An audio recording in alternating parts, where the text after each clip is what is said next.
Hello दोस्तों, स्वागत है आपका आपके अपने YouTube channel in health study पे। मैं मणि प्रकाश। आज हम शुरू करेंगे क्लास 10th का चैप्टर 2 जो कि है पॉलिनोमियल। दोस्तों, हमने पिछले क्लास में क्लास 9th में पॉलिनोमियल पढ़ा था।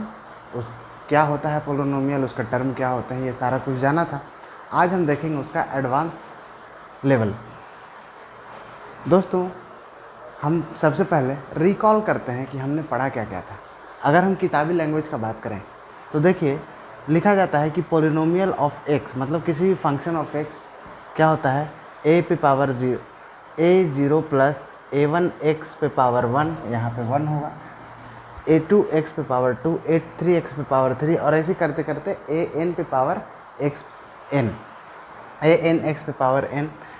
मतलब कि ये शुरू होता है A0 से A1 एक्स पे पावर 1, इस तरह से करते करते जहाँ पे AN जो है 0 के बराबर नहीं होता। ये तो है किताबी लैंग्वेज। अब देखिए दोस्तों, सिंपल भाषा में समझते हैं कि पॉलिनोमियल क्या है। देखिए, पॉलिनोमियल आपने अलजेब्रा तो पढ़ा है, अलजेब्रा के एक्सप्रेशन भी पढ़ा होगा। अब अलजेब्रा के एक्सप्रेशन कैसे लिखाता है, जैसे कि 8x square plus 2x plus 3 या फिर 8x पे पावर 1/2 माइनस 3x प्लस 2। ये इस तरह का जो भी फॉर्म होता है इसको हम कहते हैं अलजेब्राइक एक्सप्रेशन। तो दोस्तों, पॉलिनोमियल भी एक अलजेब्रा का पार्ट ही है, लेकिन इसमें क्या होता है कि जैसे अलजेब्रा में x पे पावर कुछ भी हो सकता है, real number, irrational number, fraction, कुछ भी हो सकता है। लेकिन पॉलिनोमियल में क्या होता है कि जो x का जो पावर होगा, पावर को हम डिग्री कहते हैं, x का जो पावर होगा वो हमेशा होल नंबर में होगा और वो हमेशा पॉजिटिव ही होगा। अलजेब्रा में नेगेटिव भी हो जाता है, जैसे कि 8x पे पावर -2 माइनस 4x प्लस 5, ये हो जाएगा। तो अलजेब्रा में ये फ्रैक्शन में भी हो सकता है, नेगेटिव में भी हो सकता है, आप कुछ भी कहते हैं, रूट में भी हो सकता है इसमें। लेकिन पॉलिनोमियल में क्या होगा, सिर्फ और सिर्फ ये x का जो पावर होगा वो हमेशा होल नंबर में होगा और नॉन निगेटिव होगा। ठीक है ना दोस्तों। अब देखिए कुछ और इसमें होता है एक टर्म क्या होता है, टर्म क्या होता है कि combination of variable and constant, इसको कहते हैं हम टर्म। कोई भी चीज़ कॉम्बिनेशन ऑफ वेरिएबल और लिखा हुआ है उसको कहते हैं कांस्टेंट। जैसे कि 8x स्क्वायर, यहाँ पे देखिए ये 8 कांस्टेंट है, x वेरिएबल है, x का पावर तो वो तो डिग्री कहलाता है, जितना पावर रहेगा उतना डिग्री कहलाएगा। जैसे 7, अब बोलिएगा 7 तो नहीं है, तो 7 को हम ऐसे भी लिख सकते हैं। आपको पता है कि किसी भी डिजिट पे पावर अगर 0 हो जाए, चाहे वो कोई भी वेरिएबल ही क्यों ना हो, y पे पावर 0 हो जाए तो उसका वैल्यू होता है ओनली 1। तो यहाँ पे 7 जो है, 7 के साथ x पे पावर 0 होता है साथ में, जो कि छुपा रहता है, दिया नहीं जाता। अब x पे पावर 0 बराबर क्या हो जाएगा, 7 × 1 हो जाएगा, और इसलिए हम इसको सिर्फ लिखते हैं सिर्फ 7। तो दोस्तों, ये तो था ये टर्म। और पॉलिनोमियल कैसे बनता है, combination of terms is known as polynomials. पहला क्या है, पॉलिनोमियल कैसे बना, combination of term is known as polynomial. और दूसरा क्या है कि जिसके वेरिएबल पे पावर हमेशा नॉन नेगेटिव हो और होल नंबर हो, उसको हम कहते हैं पॉलिनोमियल्स। अब देखिए दोस्तों, डिग्री क्या होता है, जैसे कि वेरिएबल है, मान लीजिए 6x³ plus 2x square minus 3, ये है polynomial. 7x² minus 3x plus 2। अब देखिए यहाँ पे देखना है कि वेरिएबल का पावर कितना है, हाईएस्ट पावर, वेरिएबल का हाईएस्ट पावर हम कहलाते हैं डिग्री। यानी कि अगर पूछ ले कि डिग्री क्या है, तो डिग्री कहिएगा हाईएस्ट पावर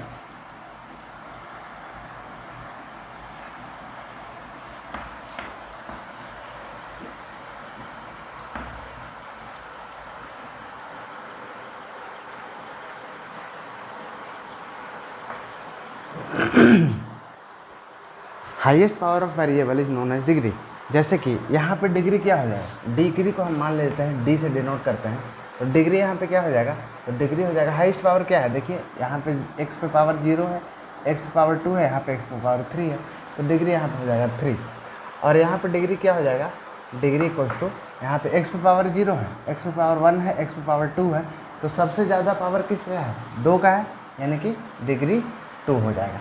ठीक है दोस्तों, अब आगे कुछ और बातें हैं कि लीनियर पॉलिनोमियल जिसका डिग्री 1 हो, द डिग्री जिसका 1 हो उसको हम कहते हैं लीनियर पॉलिनोमियल। जैसे कि 3x + 2, 2x - 3। अब यहाँ पे देखिए ये सब में क्या है, x पे पावर 1 है, x पे पावर 1 है, तो ऐसे ही इस तरह का टर्म जितना भी आएगा जिसका x पे पावर 1 हो, मान लीजिए 6x ही दे दिया, सिर्फ 6x, तो यहाँ भी x पे पावर 1 है, तो ये भी डिग्री ऑफ लीनियर पॉलिनोमियल कहलाएगा।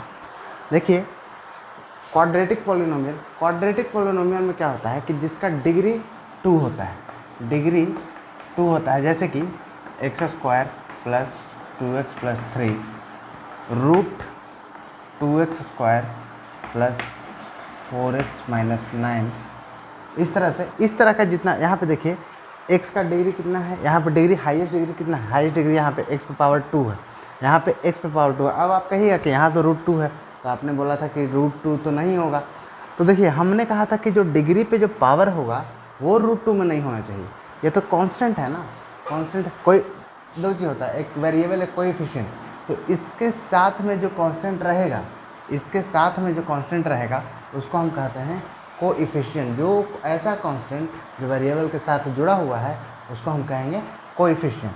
और कांस्टेंट जो है वो रूट में हो सकता है, फ्रैक्शन में हो सकता है, लेकिन ये इसका जो पावर है, वेरिएबल का जो पावर होगा वो कभी भी ना रूट में होगा ना ही फ्रैक्शन में होगा।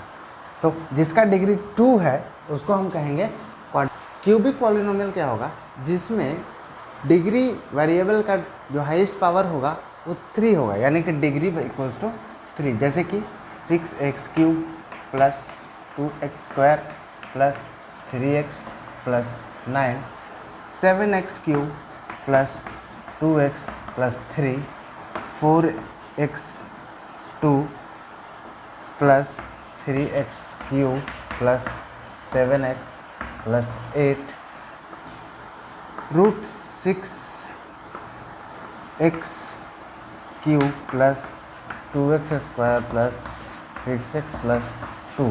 यहाँ पे देखिए वेरिएबल का जितना भी टर्म है उसके साथ में हाईएस्ट पावर कितना है, 3 है, यानी कि डिग्री कितना हो गया, 3। यहाँ भी देख लीजिए हाईएस्ट पावर 3, यहाँ पे देख लीजिए हाईएस्ट पावर, यहाँ पे x2 है, यहाँ पे x3 है, तो हाईएस्ट पावर कितना हो गया, 3 हो गया।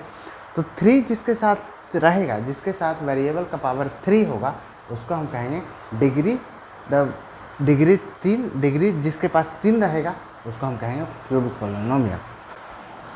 बाइक्वाड्रेटिक क्या होता है, बाइक्वाड्रेटिक जिसका डिग्री जिसका 4 हो जाए उसको हम कहेंगे बाइक्वाड्रेटिक पॉलिनोमियल। जैसे कि देख लीजिए एग्जांपल, 2x पे पावर 4 + 3x³ + 5x² + 7x + 8, √2 पे x पे पावर 4 + 2x² + 7x + 2, 7x पे पावर 4 + 3x + 3, या फिर 7x पे पावर 4।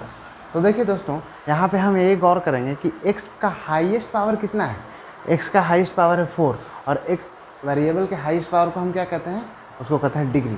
तो जिसके पास डिग्री 4 हो उसको हम कहेंगे बाइक्वाड्रेटिक पॉलिनोमियल।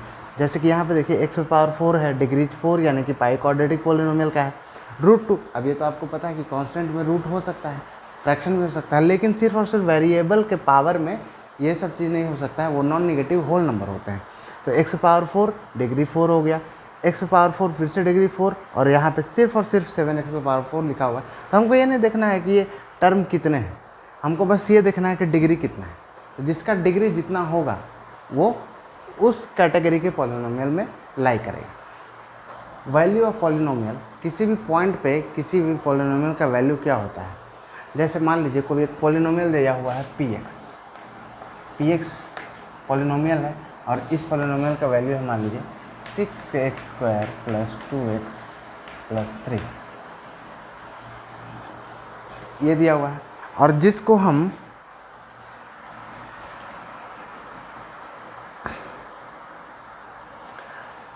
इसका वैल्यू हम ऑब्टेन करेंगे कैसे, x इक्वल्स टू मान लीजिए कोई वैल्यू डाल के, x इक्वल्स टू मान लीजिए a है, मान लीजिए x इक्वल्स टू a है। अब a कुछ भी हो सकता है, a इक्वल टू कुछ भी हो सकता है, एनी इंटीजर्स।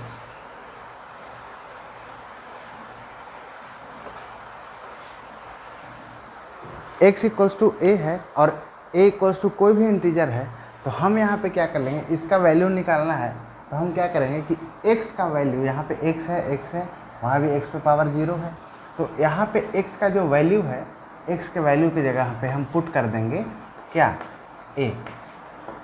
a पुट कर देंगे। अब इस सारे फ्रैक्शन में 6x के जगह पे a पुट करते चले जाएंगे, 2 इंटू a प्लस 3। अब यही जो इसका सोल्यूशन आएगा उसको हम कहेंगे वैल्यू ऑफ पॉलिनोमियल। जैसे कि मान लीजिए कि एक एग्जांपल देख लेते हैं कि a बराबर 1 है, मान लीजिए a बराबर 1 है, यहाँ पे क्या लिखेंगे, p ऑफ 1, 6 ऑफ 1 का whole square plus 2 into 1 plus 3, यहाँ पे 6 प्लस 2 प्लस 3 11। ठीक है ना दोस्तों। इसी तरह कोई भी पॉलिनोमियल दिया हुआ है और उसको बोल रहा है कि x का वैल्यू वहाँ इतना दिया हुआ है, तो बताइए पॉलिनोमियल का वैल्यू कितना होगा। तो आपको सिर्फ यही करना है कि x का वैल्यू यहाँ पे पुट कर देना है, और इस x का वैल्यू जहाँ जहाँ है वहाँ पुट होता चला जाएगा, और बाकी जितना सॉल्यूशन है उसका वैल्यू ऑफ पॉलिनोमियल किसी भी पॉइंट पे निकल जाएगा। तो दोस्तों ये सारी बातें बहुत आसान है, आपने पहले भी पढ़ रखी है। फिर भी कुछ पॉलिनोमियल हम तभी कहेंगे जब कोई भी एक पॉलिनोमियल में अगर x का वैल्यू रख देते हैं, तो इसका वैल्यू क्या आ जाता है, पॉलिनोमियल का वैल्यू 0 आ जाएगा। मतलब हम कह सकते हैं कि पॉलिनोमियल का वैल्यू जब x का वैल्यू पुट करने पे 0 आए, या फिर पॉलिनोमियल 0 के बराबर हो जाए, उसको हम कहेंगे जीरोज ऑफ पॉलिनोमियल। अब जैसे एक एग्जांपल देख लीजिए कि px दिया हुआ है 2x² प्लस 3x प्लस 5। अब कहेगा कि p ऑफ a दिया हुआ है कितना, p ऑफ a दिया हुआ है आपको, मान लीजिए कि एक है 3, एक है 1।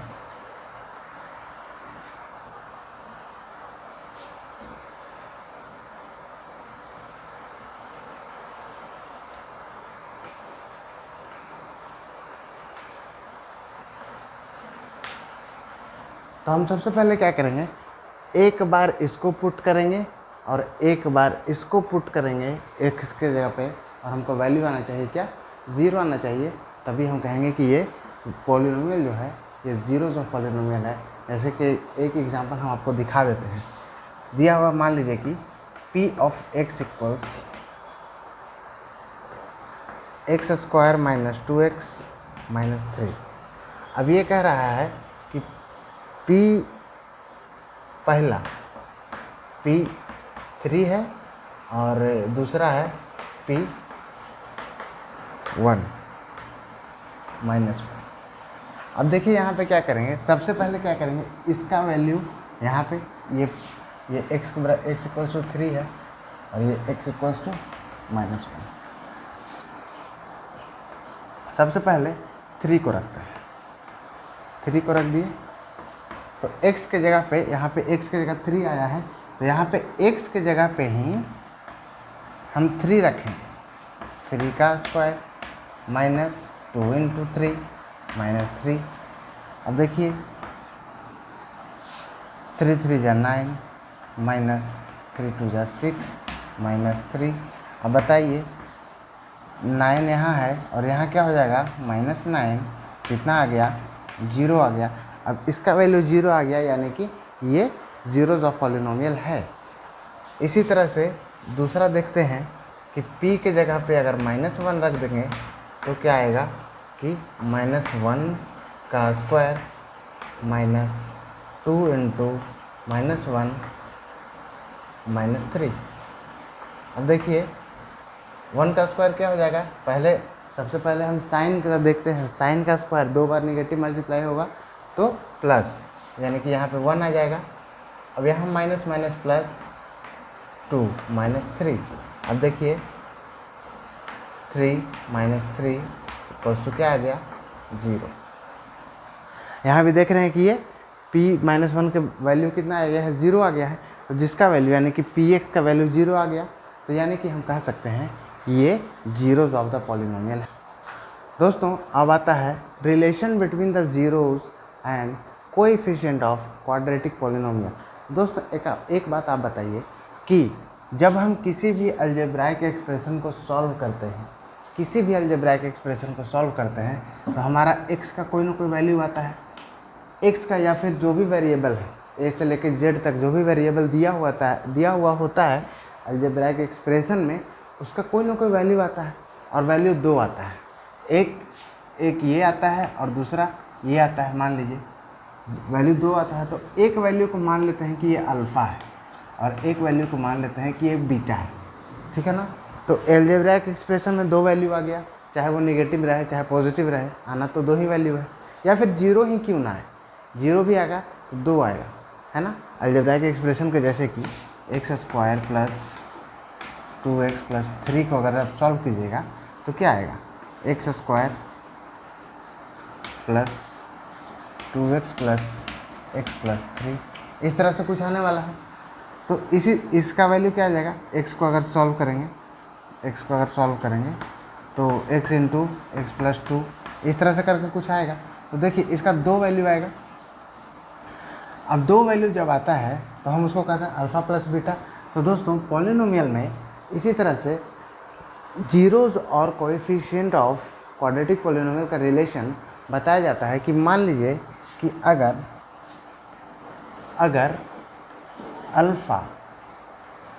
अल्फ़ा एंड बीटा कोई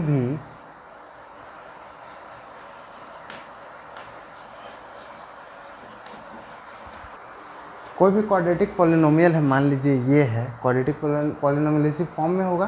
तो कोई भी क्वाड्रेटिक पॉलिनोमियल है जिसका जीरोज क्या है अल्फ़ा और बीटा है, यहाँ पे x का वैल्यू 2 आएगा, 2 वैल्यू आएगा। अब दोनों वैल्यू को एक को मान लेते हैं अल्फ़ा, एक को मान लेते हैं बीटा। अब इसके लिए हम रिलेशनशिप कैसे निकालते हैं कि होता क्या है कि सम ऑफ जीरोज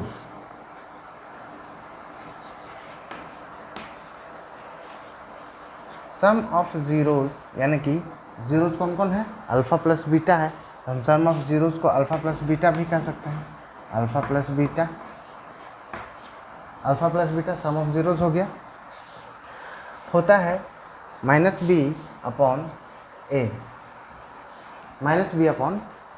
अब ये a क्या है, b क्या है, तो यहाँ से देखिए a है कोएफिशिएंट ऑफ x² और b क्या है bx, b क्या है कोएफिशिएंट ऑफ x। तो हम इसको ऐसे भी लिख सकते हैं कि माइनस ऑफ कोएफिशिएंट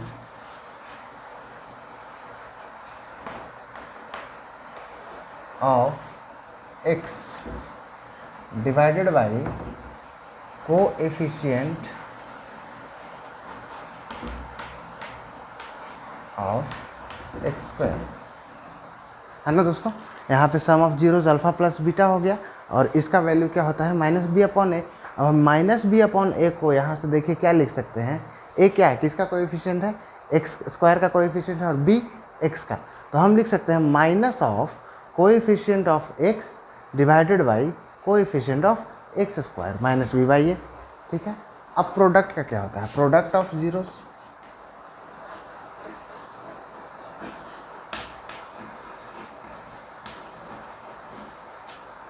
यानी कि प्रोडक्ट क्या हो जाएगा, अल्फ़ा इंटू बीटा हो जाएगा।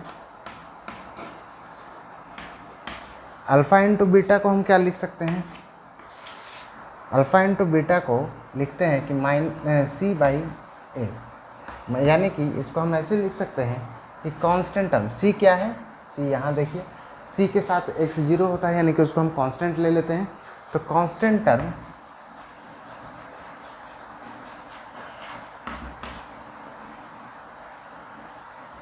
डिवाइडेड बाई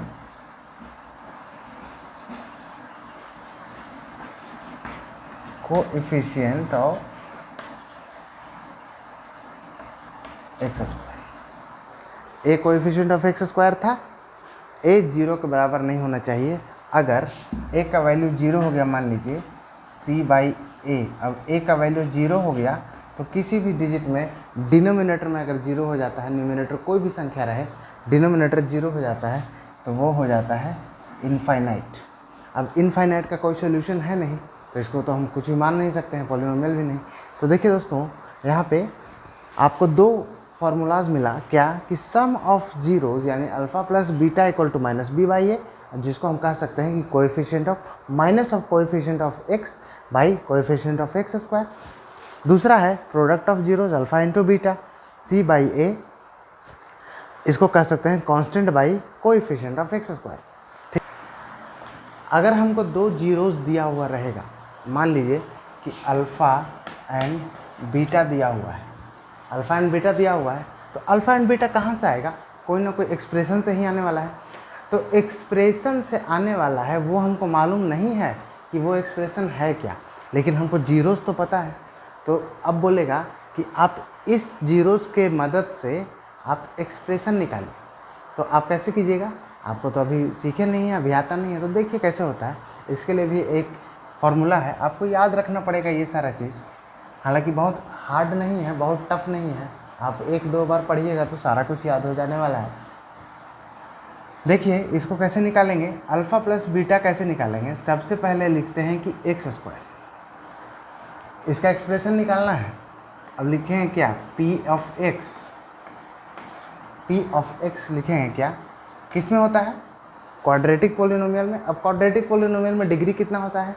डिग्री होता है 2, यानी कि वेरिएबल के पावर की हाईएस्ट कितना हो जाएगा? 2 हो जाएगा। तो इसमें लिखते हैं x square highest degree 2 minus of alpha plus beta into x. अब एक्स स्क्वायर के बाद क्या आएगा? एक्स आएगा। आपने इसके पहले वाले फॉर्मूला में देखा था माइनस ऑफ बी होता था, minus of coefficient of B by coefficient of x square, इसलिए यहाँ पे माइनस। अब क्या होता था? Plus of constant plus of constant plus constant plus of constant क्या होता था? प्रोडक्ट ऑफ जीरोस, यानी कि अल्फ़ा इंटू बीटा। ठीक है ना दोस्तों। अगर आपको दो जीरोस दिया हुआ रहे और आपको निकालना हो कि एक एक्सप्रेशन निकाली पॉलिनोमियल का कि वो कहाँ से आया है, वो जीरोस किस एक्सप्रेशन से, तो आपको इसी फार्मूला से निकालना होगा। क्या है? X square minus alpha plus beta into x plus alpha into beta. तो दोस्तों ये तो था इंट्रोडक्टरी लेक्चर। आगे हम नेक्स्ट पार्ट में क्वेश्चन देखेंगे। अगर आपको दोस्तों ये वीडियो अच्छा लगा तो आप इस वीडियो को लाइक कीजिएगा, शेयर कीजिएगा, सब्सक्राइब कीजिएगा, बेल बटन दबा लीजिएगा ताकि मैं जो भी वीडियो डालूं आपके पास तुरंत पहुंच जाए। और दोस्तों इस वीडियो को अपने दोस्तों में भी शेयर कीजिएगा ताकि उन्हें भी इन सारी बातों की जानकारी हो सके, मिल सके। धन्यवाद दोस्तों, मिलते हैं अगले लेक्चर में।